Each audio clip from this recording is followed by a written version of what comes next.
Hi, everyone. Welcome. Thanks for joining us. We're here today to kind of discuss the real estate challenges. I'm Camilla Dickson. I'm strategy lead here at Kubrick. I'm working across industries and portfolios to understand what the biggest challenges are that data can be solving, and to really get some insight and niche views into the kinds of main challenges with a particular focus on the real estate industry. And I'm really glad to be joined by Tom White, and I'll let him introduce himself. Yeah, thanks, Cam. Hello, everyone. Nice to meet you all. My name is Tom. I'm a senior associate here at Kubrick. So I've been consulting now for about 5 years across, I guess, lots of different types of industries, but with a predominant focus on real estate analytics. So I have been involved in a lot of sort of data platform installations to basically drive business value through data within real estate. And that's kind of what we'll be talking to you guys today about. So yeah, excited to get going. Absolutely. Thanks, Tom. So we'll just kind of introduce kind of the problem areas that Kubrick have been working within. In today's climate and environment, real estate sector is unique in the unprecedented levels of digitization that are required. Moving out of the COVID-19 pandemic into the hybrid working world, it's more important than ever that real estate are able to digitize, understand the data that they have at their disposal to reach some pretty highly pressurized goals. We're understanding that organizations now more than ever need to improve their margins, understanding that state of play across their portfolios, so they can more effectively manage their properties, and we'll get into what that means in just a minute. We understand that ESG targets are more challenging than ever, and that there's a real need to collaborate to reach those carbon footprint targets. Here in New York, we know that organizations with buildings over 25,000 square feet need to reduce that carbon footprint by 40% by 2030. It's a really tough challenge, but we're here to explore how data can help unlock the insight necessary to reach those really challenging targets. And importantly, retaining and growing a customer base. As businesses moved in and out of their leases over COVID and now are fully settled into hybrid models, it's more important than ever that real estate are able to offer that optimized customer experience for their tenants and prove their value, giving them insight into how they can best use their occupancy and manage those hybrid working strategies to make sure that they're growing and retaining their customer base. Now, these three challenges are attainable, but there were a few blockers in the way, and we really want to get into what those blockers are for real estate, and some of the solutions that we found are really working to remove those blockers to help businesses reach those goals of theirs. Firstly, that inability to scale. There's a lot of data at real estate industries disposal, and we're going to explore all the different data available, but there's a lack of integration across tooling, which really is disrupting the ability to make key connective insights that guarantee impactful change. Achieving ROI with the tools that are being used is extremely difficult. Real estate organizations are using multiple very siloed tools, which are extremely time consuming to use, costly with their subscription basis, and underutilized by staff because of how complex and convoluted it can be to use those variety of tools. So even with the investment being made in tooling, ROI isn't achievable currently. And finally, there's a digital skills gap, and that's for organizations across industry, but it's predominant in real estate. Getting that talent to unlock those insights is a challenge, and one which most businesses are trying to overcome, leading to a war on talent. So we'll explore kind of what that digital skills gap looks like. But I'll hand it over to Tom to go into some of the solutions. Fantastic. Yeah, thank you very much, Camilla. So we can see here, so a lot of these data points will probably be quite familiar to some of you. These are kind of the traditional data that real estate organizations are collecting on a daily, weekly basis. But typically in real estate, business decisions are mainly being made on sort of a professional experience basis, based on the historic trends of the business, rather than on the data they own. So the data that also is stored and owned by a company is typically, as Cam mentioned, stored in sort of a disparate, siloed manner. So where data is managed not in a platform, but more in a software, and that creates some issues, which we'll go into in a second. But traditionally as well, the real estate data has been quite low in volume, and that we're seeing that change dramatically over recent years as more big data sort of softwares have become available to real estate organizations. But it's important to note that a lot of these traditional types of data sets have been quite small, but if you start looking at energy data, so occupancy data, all of a sudden there's an influx of data being brought into real estate organizations, which they need to be able to deal with. In addition to that, we've seen that a McKinsey report in 2019 reported of sort of non-traditional data sources, which could be, for example, the number of coffee shops within a certain radius of a building, or, for example, comparative energy consumption across a particular zip code. And these types of data points were not being traditionally stored by an organization. By focusing on platform and data ingestion, you can really start to drive reasonable and impactful insight into how a business should manage a property and how to market it better. To go into sort of what this looks like from a data perspective, I'm sure that some of these tools are probably fairly familiar to some of you. These are typically what we see within real estate organizations, is pockets of SaaS-based tooling, software-based tooling, where there's four main constraints that we typically see relating to this. So firstly, it's fairly high cost, and we touched on cost earlier and ROI, but the subscription model of SaaS tooling leads to sort of a high cost for low reward, and also is kind of impeding your ability to scale solutions. There are, I think, something like 350 or around real estate SaaS companies that operate in the US. So you can see there's a large amount of market choice, but each kind of relate to one particular area. So you might have, for example, a SaaS tool that focuses on energy consumption, a SaaS tool that focuses more on building operation or digital twin, and a lack of kind of platform consensus, so which we'll get into in a second. Secondly, the big pain point is a lack of integration. So typically these tools sit within silos with really no integration between your CRM tool and your transactional property data. Why is this a problem? So in 2019, a report by Clio, which surveyed hundreds of organizations, including a number of real estate organizations, found that the cost of a poorly integrated architecture costs upwards of $500,000 a year. So, and that's just because you can't pinpoint and build that holistic data strategy and understand how to compare various different sources of data to provide like a sort of a contextual output. Thirdly, a lack of talent. Within real estate organizations, one thing that I do typically see is system expertise is quite high. So you might have a CRM specialist or an energy specialist, but typically those individuals are not necessarily equipped with the skills to look at data holistically across all sources. And a report by Korn Ferry founded that I think this was last year, founded that by 2030, globally, there'll be a shortage of around 85 million jobs in data. So by acting now and thinking about how you can serve talent to really build out these cohesive data strategies, it's going to be really important to compete in years to come. The final point that I'd like to make is kind of where we're going to be pivoting into and showing kind of our proposed solution is that there's no real scale for big data in these platforms. Typically, the back end of a lot of these softwares is quite archaic and it's very, very difficult to all of a sudden see all these. And we mentioned some of the big data that's coming through into real estate now.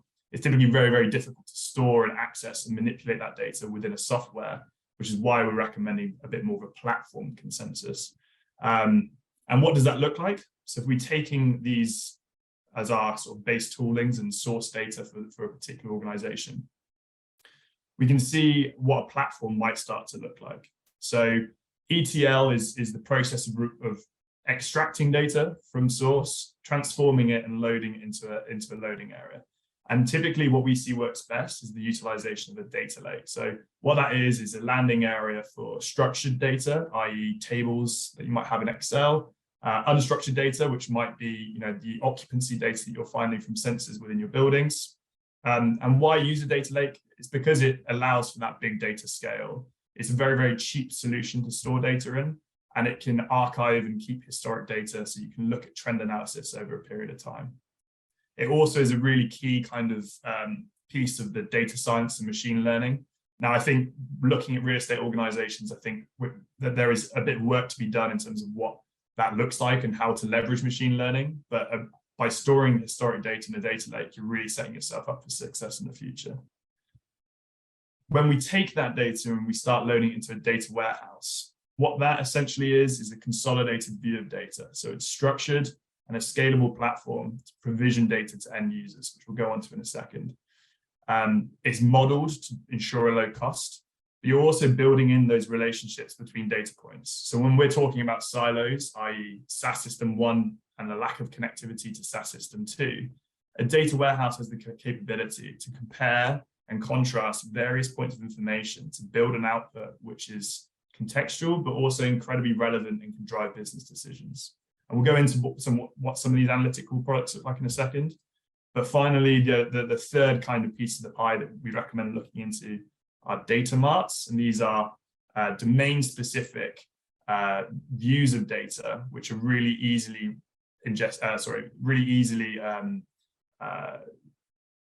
easy to sort of manipulate and understand from the business's perspective. So it's kind of a subset of that data, and it's based on an individual use case. So for example, if I was to say, let's look at the occupancy of a particular floor of a building, you'd be able to build a data mart to serve that information to the end user. And that is where your analytics and reporting, which drives that insight and drives that usability of data, comes from. So what does that look like? This is an example, a real-time example of some of the analytics that Kubrick has been involved with in the past. So as you can see here within this very page, you've got a number of bits of information that have come from a variety of sources. So we've got here occupancy versus energy. So you can compare and see how the occupancy of a particular building impacts the energy trends during a particular timeline. You've also got average use of energy by hour.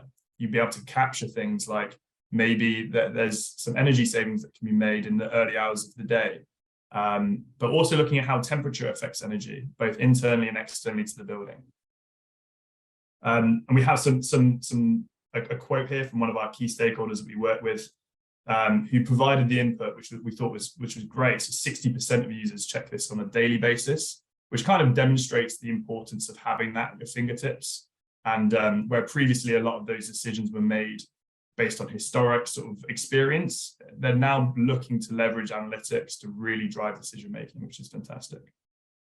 I'm going to pass back to Cam now, who's going to talk a bit more about the talent pipeline within this. And so I'll pass back to you, Cam.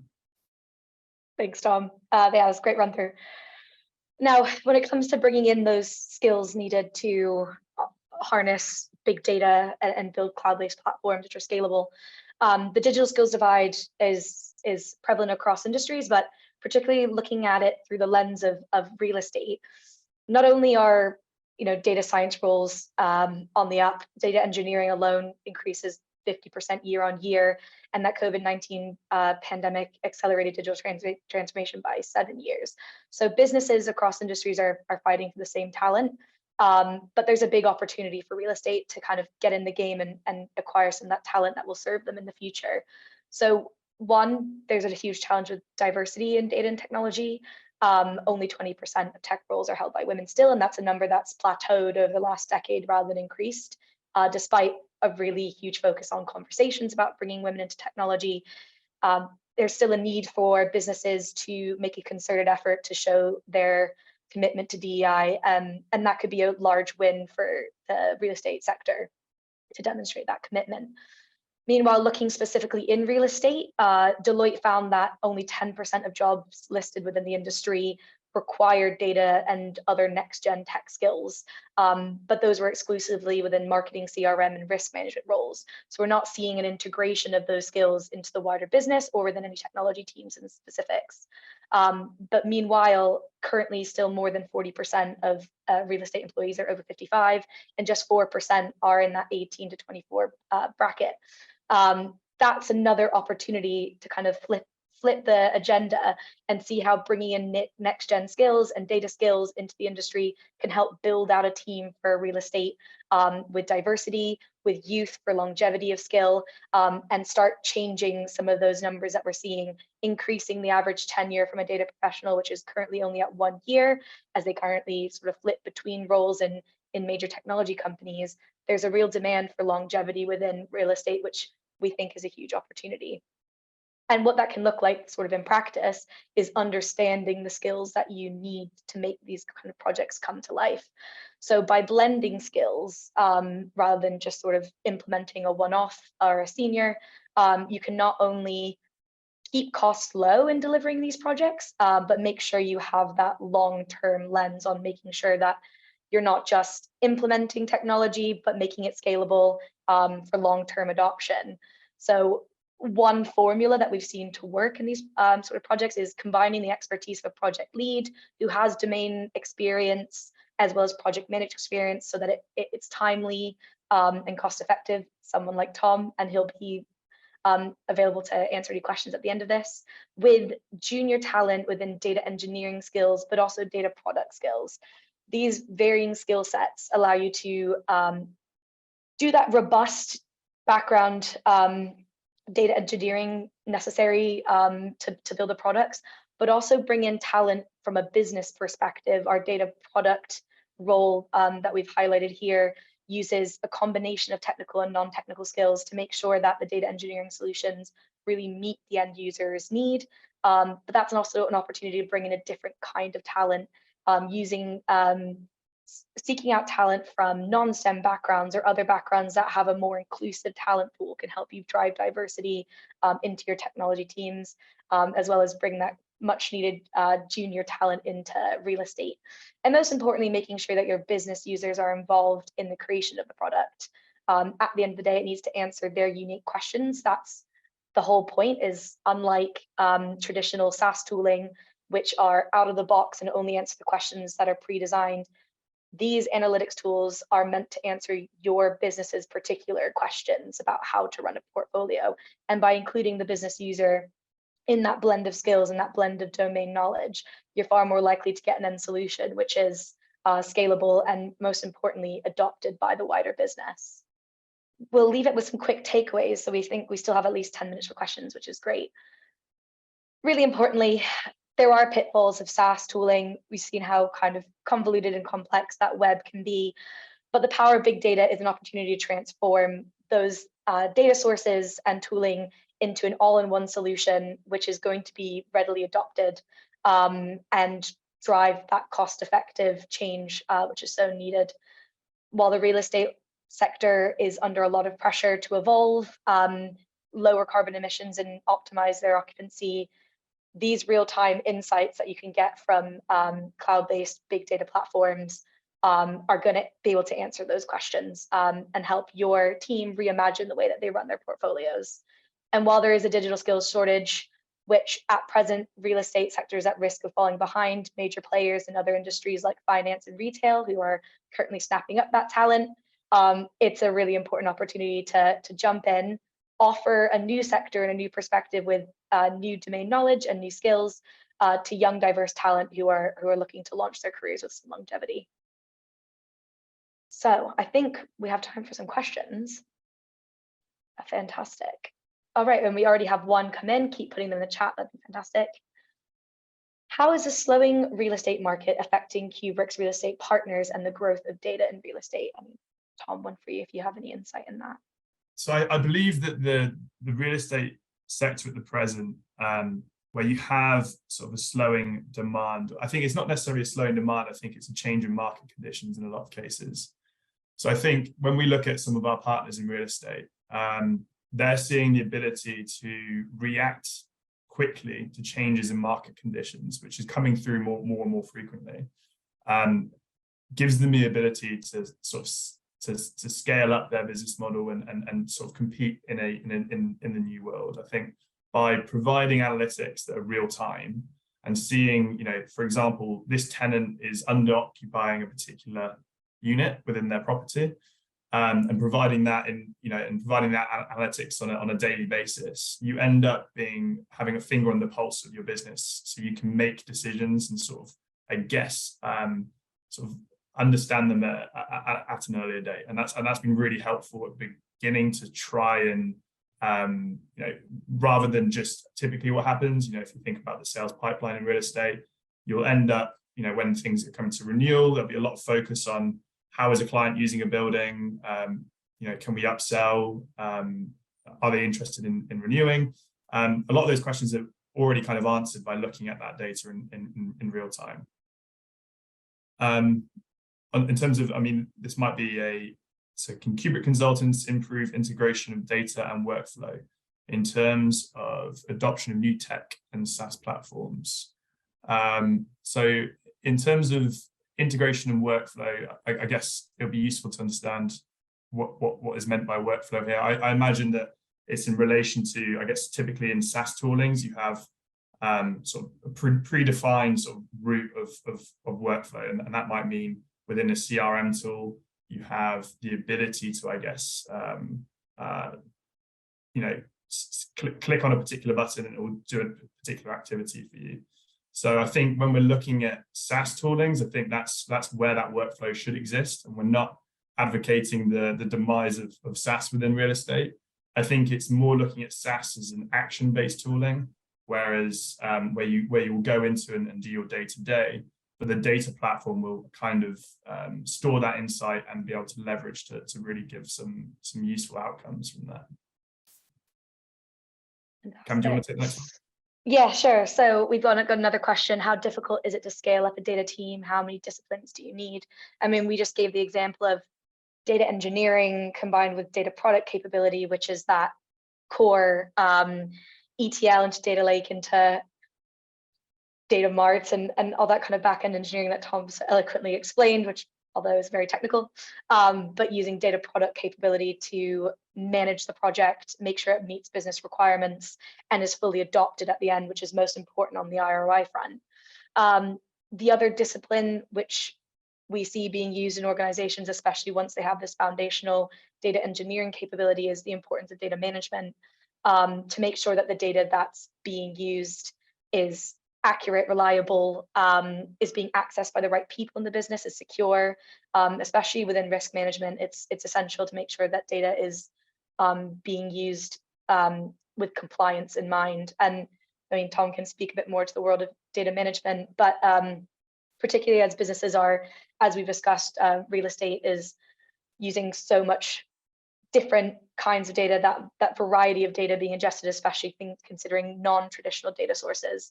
If you are going to be scaling up the variety of data used, then data management becomes particularly more pertinent to how you're managing that data use.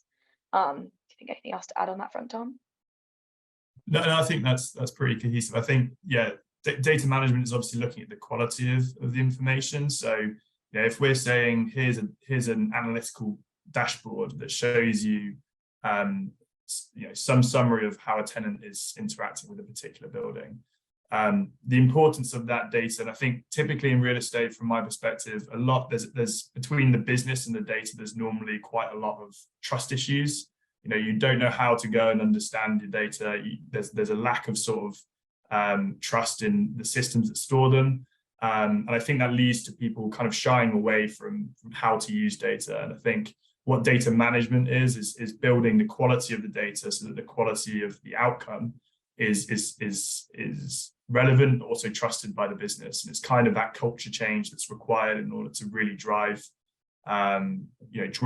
successful data outcomes within real estate. But just looking at, there's one last question that we received, which is, have we worked with partners in regards to the decline of office usage, i.e. remote work and its effects? I think, and I'm sure a lot of people on this call probably have a viewpoint of that, as it is something which is obviously very, very systemic within the industry at present. And I think where we have worked with partners, and in particular with some of our London partners, is looking at how occupancy over the COVID-19 pandemic has bounced back over the past couple of years, over the past year or so. So I think there was an article relating to the New York congestion on the tube network and the subway network. There's a recently sort of reacclimatized to the pre-COVID-19 rate, which shows that commuting and office usage is ticking back up, which is really, really great to see. However, there's always going to be the need for that flexibility in office space. So I think a lot of people are coming back to work with increased demand from their workplace provider to say, I only want to come in twice a week or 3 times a week. or I want to go home at lunch, or whatever it is. And I think it's those questions in terms of how you can understand your tenants and how they want to be flexible in the workspace is going to be really, really important to understand how you might be able to find new opportunities in how you sell to them, but also kind of provide that customer experience, which will ensure that stickiness of a tenant. Because I think that's where, you know, the majority of renewals go wrong, is when you have people occupying buildings and not using them right, leads to a lack of renewals. So I think understanding those points is crucial into improving your margins. Is there any final questions that anyone has for us? Or any closing remarks? No, I think hopefully that was a nice holistic picture of solutioning to some of these tools, and we'll provide our kind of contact details. If anyone does have any further questions, you know, we'd be glad to answer those on a one-to-one basis, or just promote this conversation, because, you know, we think there's a lot to be covered in this topic, and understand further challenges that you or your organization might be facing, for us to consider how these solutions can also be applied. I think, as I mentioned at the start, this has been recorded, and we'll be glad to distribute the recording around for anyone that had to drop off or wasn't able to make it. So Alexandra Plata, who covers our real estate portfolio, will be in touch with the recording. But otherwise, you're welcome to reach out via Kubrick's typical channels. Fantastic. Great. Thank you very much. Thank you very much for joining. Thanks. Bye. Bye-bye.